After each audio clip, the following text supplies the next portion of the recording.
Ibu Deborah, terima kasih ya Bapak Ibu. Oke. Nah, Bapak Ibu, kita tahu bahwa hidup ini adalah sebuah perjalanan. Ya, amin ya Bapak Ibu. Dan juga hidup ini adalah pilihan. Setiap hari kita diperhadapkan kepada pilihan. Ketika bangun pagi, apa yang kita harus lakukan pertama kali? Ya kan? Kita bisa memilih untuk segera bangun dari tempat tidur, pegang handphone mungkin, pergi ke kamar mandi mungkin, langsung ke dapur mungkin ibu-ibu, banyak pilihan. Ketika kita di jam ini, kita juga bisa memilih, saya mau ikut ibadah asum, atau saya mau jalan-jalan ke mall, atau saya mau punya kesibukan yang lain. Pagi atau siang atau dalam setiap aktivitas, kita perlu memilih baju, ya kan? Dan kalau mau jujur, hidup ini memang selalu ada pilihan, ya. Artinya, di setiap langkah hidup kita, pasti ada pilihan yang harus kita buat. Ibarat sebuah jalan yang harus kita pilih ke kanan atau ke kiri. Demikianlah keputusan-keputusan akan kita buat setiap hari dalam hidup kita. Dan terkadang kita diperhadapkan kepada satu situasi untuk memilih dan kita bingung, ya kan? Apa yang harus saya pilih dalam situasi ini? Misalnya, untuk pekerjaan, Anda menerima tawaran, ada pekerjaan di tempat A dan di tempat B. Mana nih yang harus saya pilih? Misalnya, ada dua lelaki yang punya kualitas yang sama, dan saya harus memilih mana yang bisa menjadi jodoh saya. Ada dua wanita cantik yang harus saya pilih. Ini istri saya nih yang mana ya? Ada pelayanan yang harus kita ambil. Saya harus mengambil pelayanan yang mana? Setiap saat kita diperhadapkan kepada pilihan. Dan ketika kita ada di persimpangan, ya, untuk memilih ke kiri atau ke kanan, A atau B, atas atau bawah, dan berbagai hal yang harus kita pilih. Apa yang harus kita lakukan? Itu kan pertanyaan ya Bapak Ibu. Ketika kita ada di persimpangan, ketika kita ada di sebuah pilihan, maju mundur, lakukan atau tidak, ambil atau tidak, kita diperhadapkan kepada situasi itu. Dan seringkali yang terjadi, bagaimana kalau kita salah dalam memilih? Sebab itu, di sore ini kita akan belajar bagaimana kita harus memilih, ya, ketika kita ada di sebuah persimpangan. Dan bagaimana kita tahu bahwa pilihan kita itu akhirnya adalah pilihan yang tepat, ya. Kita akan belajar di sore hari ini Bapak Ibu ya. Yang pasti untuk memilih dengan tepat, maka ada sebuah kriteria utama yang harus kita miliki, ya. Dan ini jaminannya yes and amen. Bukan moga-moga, bukan kira-kira, tapi pasti. Apakah jaminannya? Mari kita lihat. Mazmur 25 ayatnya yang ke-12. Multimedia boleh bantu saya. Mazmur 25 ayatnya yang ke-12. Dikatakan di sana, siapakah orang yang takut akan Tuhan? Pertanyaan ya, siapakah orang yang takut akan Tuhan? Kepadanya Tuhan menunjukkan jalan yang harus dipilihnya. Ya. Jadi ternyata orang yang takut akan Tuhan, kalau Bapak Ibu takut Tuhan, apakah Bapak Ibu adalah orang yang takut akan Tuhan?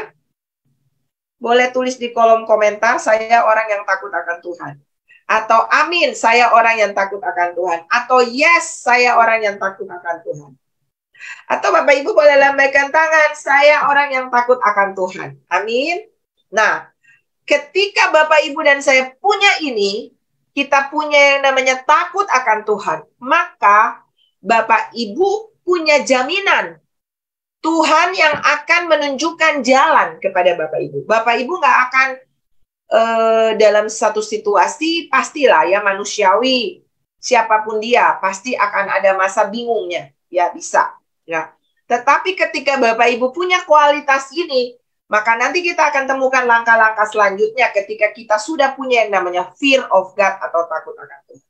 Kita lihat dulu Bapak Ibu. Apa itu takut akan Tuhan? Amsal 8 ayatnya yang ke-13. Ya. Amsal 8 ayatnya yang ke-13 berkata, akan Tuhan ialah, atau takut akan Tuhan adalah, atau apa arti takut akan Tuhan? Ini dia. Ialah membenci kejahatan. Ya, bukan menjauhi, bukan menolak, tapi benci. Artinya Bapak Ibu dan saya tidak mau bersepakat dengan yang namanya kejahatan. Yang namanya buah-buah kedagingan, amarah, kepentingan diri sendiri, egois, iri hati, ya, berbagai perbuatan-perbuatan kejahatan, pembunuhan, keserakahan, iri, segala macam hal-hal yang jahat, ya Bapak Ibu. Kita benci itu, dikatakan kesombongan, kecongkakan, tingkah laku yang jahat, dan mulut penuh tipu muslihat. Ketika Bapak Ibu punya ini, takut akan Tuhan, ya, cukup sampai di ayat yang tadi multimedia. Ketika Bapak Ibu punya rasa benci, Bapak Ibu nggak kepengen bohong, Bapak Ibu nggak kepengen punya kesombongan, artinya merasa aku bisa, aku tahu, dan sebagainya. Ketika Bapak Ibu punya hati yang tidak mau bersepakat dengan yang namanya gosip, fitnah, ataupun tindakan-tindakan menjahatin orang lain, selamat. Karena Bapak Ibu punya yang namanya ternyata fear of God, atau takut akan Tuhan. Jadi takut akan Tuhan itu adalah menghormati Tuhan. Bukan takut seperti ketika misalnya kita takut dengan kegelapan, dengan tempat-tempat keramat, atau kita takut misalnya di tempat kuburan dan sebagainya. Bukan. Tapi yang takut di sini, fear of God ini adalah sebuah rasa hormat, ya, rasa pengagungan, di mana saya sangat menyanjung dia sehingga saya nggak bisa bersepakat dengan yang namanya kejahatan. Itu keren. Berarti ini kriteria yang sudah Bapak Ibu miliki, dan Bapak Ibu akan punya yang namanya tuntunan Tuhan dalam kehidupan. Amin. Sehingga dikatakan kepadanya Tuhan akan menunjukkan jalan yang harus dipilihnya. Ya, berkata, Tuhan bergaul karib. Wow, kita jadi bestinya Tuhan, ya. Dan Tuhan akan dikatakan Tuhan bergaul karib dengan orang yang takut akan Dia. Dan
halo Bapak Ibu, apakah suara saya bisa terdengar?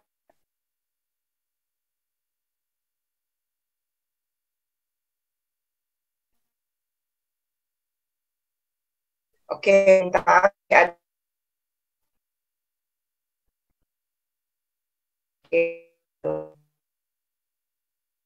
Ya. Gaul karib dengan Tuhan. Kita takut akan Tuhan, maka itu bagiannya daripada kita adalah kita akan hidup menjadi bisa bersepakat dengan kejahatan pastinya, ya. Dia tidak bisa bergaul ya dengan yang namanya kejahatan. Dia tidak membenci orang jahat, tapi dia membenci kejahatan. Sehingga ketika saudara dan saya mau bertobat, maka kita punya akses untuk bisa bergaul dengan Tuhan, ya. Lalu Amsal 4 akan Tuhan. Ada ketentraman yang besar, bahkan suaranya hilang-hilang. Suara saya hilang-hilang. Masih hilang, Bapak Ibu?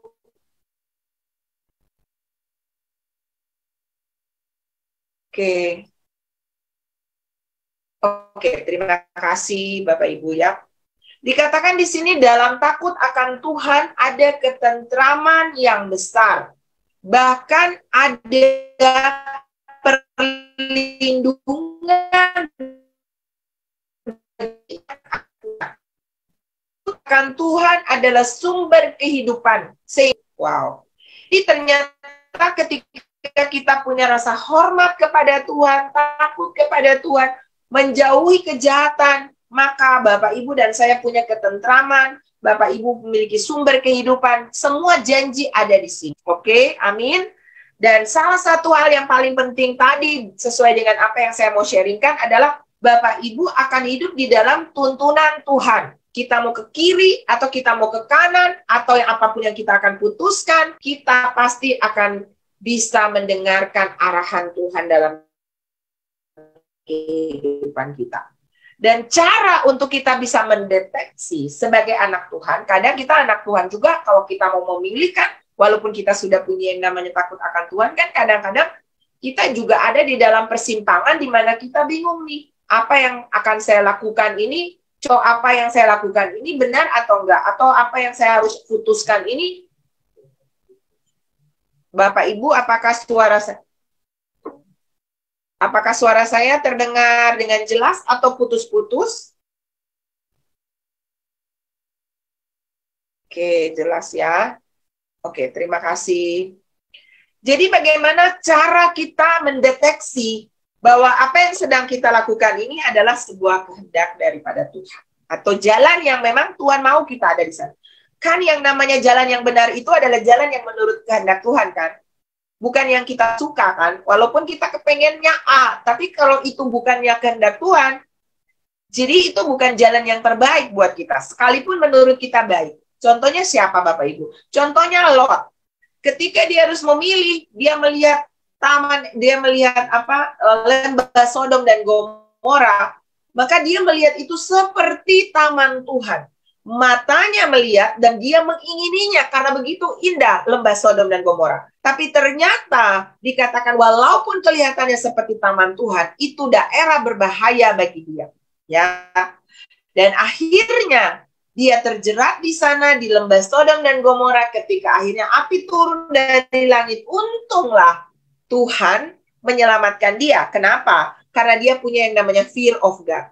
Dari sini kita belajar bahwa memang dalam kehidupan kita bisa kadang-kadang tipuan mata itu datang sehingga kita salah dalam memilih. Tapi ketika Bapak Ibu punya yang namanya takut akan Tuhan, maka Tuhan bisa membawa Bapak Ibu kembali ke jalan yang benar. Kita belajar dari Lot itu tadi ya Bapak Ibu ya. Nah oke. Bagaimana sih kita cara mendeteksi bahwa ini kehendak Tuhan bagi saya? Yang pertama Bapak Ibu, ya ada 3 hal yang saya mau bagikan bagi kita di sore hari ini. Yang pertama, cara bahwa kita mendeteksi, ini pilihanku, ini adalah maunya Tuhan, ini kehendak Tuhan. Yang pertama, Roma 14 ayatnya yang ke-17. Ya. Dikatakan di sana, sebab kerajaan Allah bukanlah soal makanan dan minuman, tetapi soal yang pertama, kebenaran, yang kedua, damai sejahtera, dan yang ketiga, sukacita oleh Roh Kudus. 3 bagian ini harus menjadi sebuah tanda bahwa Bapak, Ibu, dan saya sedang ada di dalam kehendak Tuhan, sedang ada di dalam kerajaan Allah. Bukan soal makanan, minuman, tapi soal kebenaran, damai sejahtera, dan sukacita. Jadi dalam sebuah di dalamnya harus ada 3 unsur ini. Ada unsur kebenaran, artinya Bapak, Ibu, dan saya sedang melakukan sebuah pilihan yang benar. Sebuah pilihan di mana jangan sampai pilihan kita ini misalnya ya kan kepada sebuah nepotisme atau bagi kita. Tapi ternyata itu tidak sesuai dengan firman Tuhan. Maka itu tentunya bukan kebenaran. Amin. Kebenaran dasar yang paling utama dalam sebuah kebenaran itu adalah firman Tuhan. Contoh, Daniel, Sadrak, Mesak, dan Abednego. Mereka ada di negeri-negeri kafir, Bapak Ibu. Dan mereka diperhadapkan kepada pilihan untuk menyembah patung, untuk menyembah kepada patung Nebukadnezar pada masa itu, atau untuk makan makanan seperti Yusuf makan makanan-makanan raja ya dan sebagainya, makanan yang tentunya tidak sesuai dengan apa yang pada masa itu ya Bapak Ibu, untuk kebenaran firman Tuhan. Tetapi ketika mereka memilih untuk hidup dalam kebenaran, tidak mengikuti arahan untuk menyembah patung, bahkan mereka berani untuk bertaruh, sekalipun Allah yang kami sembah tidak menolong kami,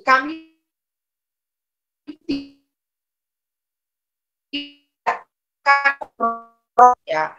Ketika Bapak Ibu mengakutus kompromi, mengajak untuk misalnya kita misalnya ayo misalnya melakukan ini dan bukan kebenaran. Amin. Amin Bapak Ibu. Pilihlah yang benar. Pilihlah yang sesuai dengan firman Tuhan. Sekalipun mungkin akhirnya Bapak Ibu mungkin tidak dijauhi oleh teman-teman.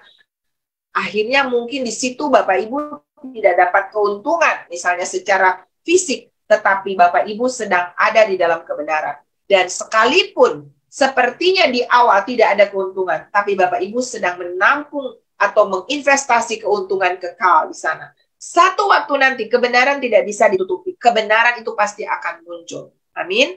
Tetaplah tidak kompromi. Tetaplah mengambil langkah sesuai dengan yang firman suruh. Maka Tuhan yang akan bela. Firman yang akan bela Bapak Ibu. Kalau ada orang yang misalnya melakukan dengan cara yang tidak adil, tidak benar, mereka memilih atau mereka melakukan dengan tindakan-tindakan yang tidak benar, dan sepertinya mereka mendapat keuntungan, itu tidak akan bertahan lama. Segala sesuatu yang kita dapat dengan cara curang, satu waktu nanti itu akan menjadi racun bagi kita atau akan menjadi masalah baru bagi kita sendiri.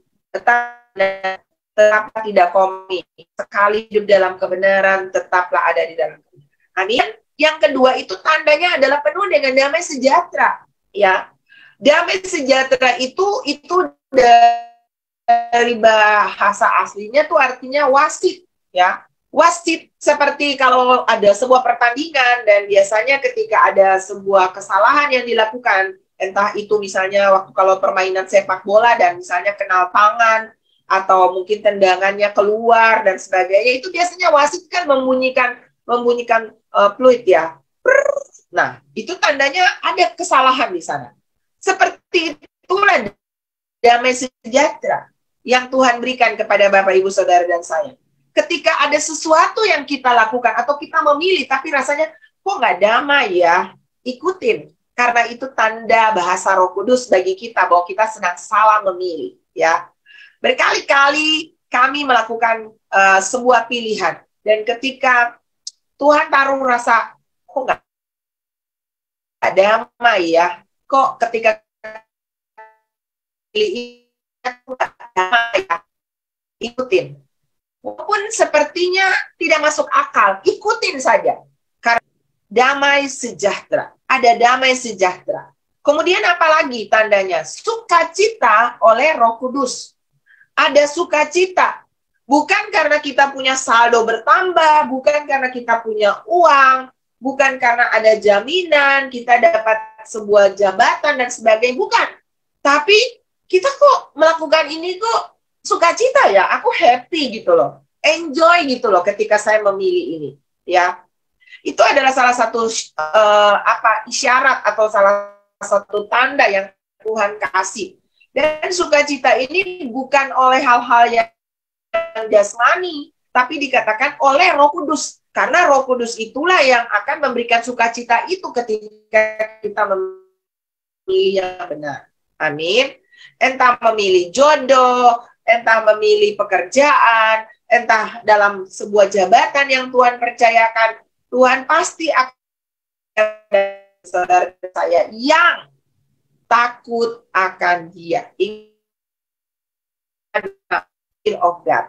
Dan saya yakin 3 hal ini akan jadi bagian dari kehidupan kita. Dan sukacita. Yang kedua, Bapak Ibu, tanda bahwa kita sedang ada di dalam jalur yang benar atau pilihan kita ini adalah tepat dan benar. Yang pertama punya damai, punya kebenaran, damai sejahtera dan sukacita. Yang kedua ini kita akan mendapat yang namanya kingdom supply, penyediaan dari surga. Kalau kita bayangkan penyediaan dari surga, jangan berpikir bahwa nggak ada kekurangan, nggak bisa. Kita ada dalam satu situasi yang mungkin sepertinya terjepit, ya. Tetapi Tuhan akan menyediakan. Kapan kita bisa mengenal Tuhan sebagai Jehovah Jireh? Kapan? Ketika kita ada dalam kekurangan, kan? Sebab itu seringkali Tuhan izinkan kekurangan itu untuk kita bisa mengenal bahwa Allah kita akan mencukupi kebutuhan kita menurut kekayaan dan kemuliaannya. Kalau selalu hidup berkelimpahan, kapan kita tahu susah dan Tuhan tolong, ya kan? Sebab itu bersyukurlah untuk masa-masa sulit, sehingga di masa-masa sulit itu justru kita bisa melihat Tuhan dan mengenal Dia sebagai Jehovah Jireh. Kapan Jehovah Jireh itu muncul? Ketika Ishak harus dipersembahkan oleh Abraham. Dan tiba-tiba ketika harta satu-satunya, harapan masa depan satu-satunya mau dikasih kepada Tuhan, anak domba yang harusnya tidak pernah ada di gunung muncul dari sana. Disitulah Abraham mengenal Tuhan sebagai Jehovah Jireh, Allah yang menyediakan. Ketika Bapak Ibu ada dalam kesulitan, mungkin secara ekonomi, mungkin secara situasi-situasi yang tidak ada jalan, dan ketika tangan Tuhan terulur untuk menolongmu, saat itulah Anda mengenal Tuhan sebagai penyedia, sebagai Allah yang menyediakan, sebagai Allah yang menolong. Dan saya berkali-kali mengalami itu, Bapak Ibu. 2 Korintus 9 ayatnya yang ke-10 berkata, Ia yang menyediakan benih bagi penabur dan roti untuk dimakan. Ia gandakannya dan menumbuhkan buah-buah kebenaran. Saudara, saat Ruth, ya, ketika suaminya meninggal, dan dia memilih untuk tetap setia kepada mertuanya Naomi. Sekalipun Naomi suruh dia pulang. Ya, saudara ingat ceritanya Ruth? Ruth itu adalah seorang perempuan Moab yang menikah dengan anak daripada Naomi, ya, antara Mahlon dan Kilion itu, Bapak Ibu. Lalu kemudian anak-anak Mahlon dan Kilion, salah satu istrinya lagi kan Orpa. Lalu ketika dalam perjalanan mengikuti Naomi, Naomi menyuruh kedua anak mantunya ini pulang ke Moab, ya. Tetapi saudara dengar, Ruth memilih untuk tetap setia. Saudara dengar ini ya, ketika kita hidup benar, ketika tetap setia, ketika kita ikutin apa yang Tuhan mau, masuk dalam pilihan Tuhan, kingdom supply itu pasti nyata. Ruth harus memilih pulang ke Moab atau ikut Naomi ke Bethlehem. Orpa memilih, tapi Ruth no. Dia bilang, Allahmu adalah Allahku, Tuhanmu adalah Tuhanku, bangsamu adalah bangsaku. Kemana engkau pergi, aku ikut. Wow. Ini dia, Bapak Ibu, orang yang setia, orang yang tetap tidak bergeming untuk melakukan kebenaran, tidak mau kompromi, tetap dalam kesetiaan. Apa yang terjadi? Sampai di Bethlehem, maka Tuhan menunjukkan sebuah penyediaan yang luar biasa. Tuhan mempertemukan dia dengan Boas. Dan saudara tahu, Boas akhirnya mengambil Ruth, menikah dengannya, dan dari seorang perempuan Moab lahir Yesus Kristus. Saudara, dia jadi seorang wanita pengusaha di Bethlehem.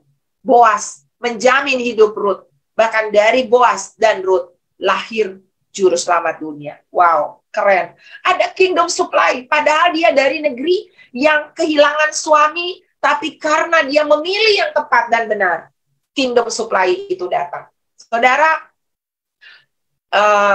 saya pernah mengalami masa-masa sulit, ya. Ketika satu waktu kami pindah ke Denpasar, dan waktu itu sebenarnya ada beberapa pilihan. Ada pilihan untuk ke tempat lain, ya, ke Riau, kemana tempat-tempat tetap di Jakarta dan sebagainya. Tapi hari itu kami berdoa, dan Tuhan menunjukkan kami jalan untuk pindah ke kota Denpasar. Waktu kami baru pindah di sana, saya sedang hamil, dan waktunya saya akan melahirkan itu lebih cepat dari yang diprediksi oleh dokter. Kami belum punya simpanan uang apapun. Tapi karena kami melangkah saja sesuai dengan arahan Tuhan, kami pindah ke sana, dan kami bahkan belum mengenal banyak orang di sana. Waktunya saya melahirkan dan saya dibawa ke rumah sakit. Saudara tahu, belum ada persediaan apa-apa. Tapi saudara, di rumah sakit itu cuma ada satu kamar yang kosong, dan itu kamar VIP. Artinya itu yang mahal. Dan kami nggak punya uang, tapi kami melayani Tuhan. Dan saudara tahu, waktu hari ketika saya melahirkan, suami saya menelpon dari kantor, menanyakan ke rumah sakit itu bahwa berapa biaya yang ada di sana, dan mereka bilang, lunas Pak, sudah dibayar lunas. Suami saya telepon ke kamar, menanyakan siapa yang tadi datang, saya bilang nggak ada yang datang. Dan malamnya, ada satu keluarga yang baru pindah dari agama yang sebelumnya, dan dia baru mengenal Tuhan, suami saya baptis mereka, dan mereka datang, barulah kami tahu bahwa mereka lah yang melunasi. Bahkan mereka bilang kepada orang di rumah sakit begini, bahwa kalau ada biaya tambahan, jangan minta dari keluarga itu, inkan saya yang, ini nomor telepon saya akan melunasi semuanya. Dan ceritanya Bapak Ibu adalah, ketika 1 minggu sebelum saya lahir, orang ini bermimpi, padahal dia baru dari agama yang lain, dan dia bermimpi bahwa ada SMS yang masuk, dan SMS itu bunyinya begini, tolong saya ada di rumah sakit. Pesannya, waktu itu belum ada WA, adanya SMS. Pesannya dari Tuhan Yesus. Dia bertanya-tanya, hah? Yesus yang baru saya ikut, kok minta tolong sama saya? Di rumah sakit pula. Yesus di rumah sakit. Dia bingung. Dan ketika dia datang di komsel, lalu gembala komselnya kebetulan teman kami, dan dialah yang membawa keluarga ini untuk dibaptis oleh Pastor Luther. Dia bilang begini, Bapak Ibu, istri Pastor Luther sudah melahirkan dan ada di rumah saya. Saya bermimpi begini, kok Tuhan Yesus minta tolong, apa ini maksudnya yang ini ya, karena kata rumah sakit itu. Lalu gembalanya ini menceritakan tentang Matius 24 yang ketika nanti satu saat kita berdiri di hadapan tahta Tuhan, lalu Tuhan memisahkan domba dan kambing, lalu Tuhan panggil yang domba untuk masuk dalam kebahagiaanmu. Ketika, karena ini alasannya, sebab ketika aku lapar, kamu kasih aku makan, ketika aku haus, kamu kasih aku minum, ketika aku orang asing, kamu kasih aku tumpangan, ketika aku di penjara, kamu mengunjungi aku, dan sebagainya. Lalu orang-orang itu bilang begini, kapan Tuhan kami lihat engkau lapar? Kapan kami lihat engkau telanjang? Kapan kami kunjungi engkau di penjara? Lalu Tuhan bilang begini, salah paling hina ini, kamu telah melakukannya untuk aku. Wow! Apa? Menyatakan dirinya sebagai seorang yang paling hina. Dan ketika kita menolong seseorang, kita sedang prinsipnya melakukan untuk Tuhan. Dan saudara, itulah alasannya akhirnya kami disuplai langsung dari surga. Bahkan Tuhan Yesus menyatakan dirinya sebagai orang yang perlu ditolong. Padahal sayalah yang ditolong, anak saya yang lahir waktu itu Charity yang ditolong oleh Tuhan. Jadi selama waktu dia lahir, kami keluarkan semuanya Tuhan Yesus yang bayar dengan SMS tadi. Luar biasa dulu dong, Tuhan kita hebat ya Bapak Ibu ya. Itu salah satu bukti. Masih begitu banyak saya nggak punya. Saya tahu pasti Bapak Ibu juga punya pengalaman yang sama. Benar? Amin. Ketika Bapak Ibu ada dalam kesusahan, Bapak Ibu nggak punya jalan, Bapak Ibu bingung, tapi karena Bapak Ibu berjalan dalam pilihan yang benar, maka Tuhan akan mensupply. Ketika Bapak Ibu memilih untuk lakukan yang benar, memilih jalan yang tepat sesuai dengan kehendak Tuhan, Kingdom Supply salah satu tandanya pasti mengikuti kita. Amin. Ada tangan, tapi dalam kekurangan itulah tangan Tuhan akan nyata. Haleluya. Dan yang terakhir, yang ketiga Bapak Ibu, jalannya Tuhan atau pilihan kita adalah pilihan yang tepat. Pastilah yang terjadi adalah hidup kita pasti berbuah. Katakan, hidup saya pasti berbuah. Bapak Ibu tulis di kolom komentar, hidup saya pasti berbuah. Yohanes 15 ayat yang ke-16 berkata, bukan kamu yang memilih aku, tetapi akulah yang memilih kamu. Dan aku telah menetapkan kamu supaya kamu pergi dan menghasilkan buah. Dan buahmu itu tetap. Supaya apa yang kamu minta kepada Bapa dalam namaku diberikannya kepadamu. Wow, luar biasa Bapak Ibu ya. Jadi hidup kita, kalau kita ada di dalam jalan yang benar, adalah pilihan Tuhan, pasti berbuah. Pasti berbuah. Apa itu berbuah? Bapak Ibu akan berbuah menjadi berkat bagi orang lain. Buah itu kan sesuatu yang dinikmati, ya kan? Buah yang manis, buah yang masak, pastinya kita dinikmati. Dan saya pastikan buah kita bukan buah karbit, benar? Buah kita bukan buah yang asam, amin? Tapi buah kita adalah buah yang manis. Buah roh itu kan manis, penuh dengan sukacita, damai sejahtera, kasih, kesabaran, kesetiaan, kelemah lembutan, kebaikan. Dan orang akan melihat, menikmati hidup kita sebagai buah yang manis, buah yang bisa dinikmati. Itulah berkat bagi dunia. Dunia sedang penuh dengan kegersangan, kekeringan, ketakutan, kegalauan. Bapak Ibu, kalau kita adalah orang-orang yang sedang berjalan di jalan Tuhan, pasti Anda punya dampak. Pasti Bapak Ibu punya impact. Sekecil apapun, pasti Bapak Ibu bisa jadi berkat. Ya, tadi kami sempat pergi ke suatu tempat ya, rumah singgah, dan di sana itu banyak orang-orang yang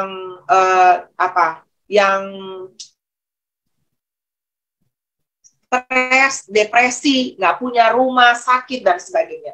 Lalu saya bilang sama mereka, kalau mau untuk tetap hidup happy, bahagia, sukacita, jangan cuman apa yang saya mau dapat nih. Saya di sini untuk saya dapat makan, saya dapat minum, saya dapat supaya bukan itu. Tapi bagaimana kita bisa saling memberkati. Jadi kalau yang satu lagi sedih, yang satu datang hibur, yang satu lagi butuh pertolongan, ayo saya tolong gitu. Jadi artinya itulah hidup yang berdampak. Sekecil apapun, mungkin cuma memberi senyum, mungkin tepukan tangan, mungkin doa, mungkin nasihat, mungkin bilang kamu bisa. Itu udah sesuatu bagi seseorang yang sedang hopeless. Benar ya Bapak Ibu, yang sedang tidak ada harapan. Dan saya percaya kalau kita sedang ada di jalan yang benar, Yesus ada di dalam kita, tuntun kita langkah demi langkah. Maka 3 bagian ini. Yang pertama, Bapak Ibu punya kebenaran, damai, dan sukacita yang bisa dibagikan melalui kehidupan kita. Yang kedua, kita pasti mendapat yang namanya kingdom supply, penyediaan surga yang tak terbatas itu akan datang dalam hidup kita. Sehingga dalam situasi-situasi sulit, tetap tangan Tuhan akan terulur untuk menolong kita dan kita merasakannya. Dan yang terakhir, Bapak Ibu akan jadi berkat. Amin. Kita akan jadi berkat dimanapun kita berada. Sebab itu Bapak Ibu, pesan saya adalah mari dalam setiap pilihan kehidupan kita, tanya Tuhan. Ya, jangan melihat dengan mata jasmani, bisa menipu. Ya Bapak Ibu, ingat, kekristenan itu bukan hidup karena melihat, tapi percaya. Dan kepercayaan kita landasannya adalah firman Tuhan. Kalau firman bilang ampuni, ampuni aja. Kalau firman bilang lakukan saja. Dan saya percaya kingdom supply, penyediaan Tuhan, nyata atas kehidupan kita. Kita akan jadi berkat bagi banyak orang. Diberkati untuk menjadi berkat. Ya, dipulihkan untuk memulihkan. Dan itulah hidup yang ada di dalam jalannya Tuhan. Itulah pilihan yang tepat yang kita buat. Dan saya percaya Tuhan dimuliakan. Amin. Amin Bapak Ibu yang diberkati. Boleh tulis di kolom komentar, saya diberkati. Dan mari deteksi sendiri. Apa yang saudara akan pilih atau merasa damai, sukacita, itu benar. Saudara adalah orang yang jadi berkat. Saudara menerima kingdom supply sekalipun ada banyak tanda benar. Selamat. Dan Tuhan akan pasti terus menuntun kita hari demi hari. Oke, saya mau berdoa kepada Bapak Ibu. Apapun yang Bapak Ibu sedang alami di sore hari ini, datang kepada Tuhan. Ya, kadang-kadang kita tuh suka lebih ngandalin manusia ya. Ketika ada situasi-situasi sulit, kita selalu berpikir siapa ya yang bisa saya minta tolong? Padahal Tuhan itu tidak tertandingi kalau saudara mau datang kepada dia. Dan sore ini, kalau itu Bapak Ibu sedang ada di persimpangan, mau memilih entah pekerjaan, entah sebuah keputusan penting, entah jodoh, entah apa saja. Mari malam ini datang kepada Tuhan. Bapak Ibu punya yang namanya fear of God. Tuhan pasti akan tolong Bapak Ibu. Dan saya mau berdoa kepada Bapak Ibu. Kalau itu Bapak Ibu bilang, saya harus memilih.